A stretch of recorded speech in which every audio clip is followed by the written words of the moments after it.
Isang araw, habang rumuronda ang isang police officer sa syudad, gaya ng nakasanayan dahil sa utos ng kanilang hepe, napansin niyang may grupo ng mga tao sa kabilang bahagi ng kalsada na tila may pinagtitinginan.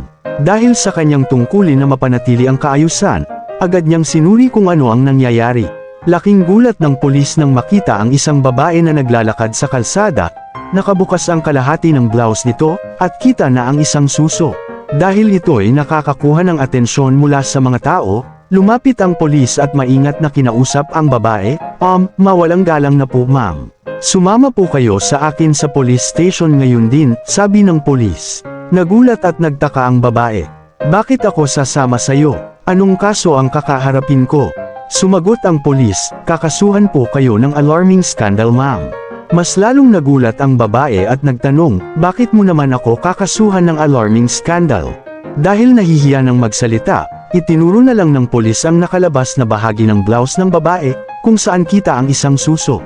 Agad naman itong tinignan ng babae at pasigaw na sinabing, oh my gosh, nakalimutan ko na naman si baby sa bus.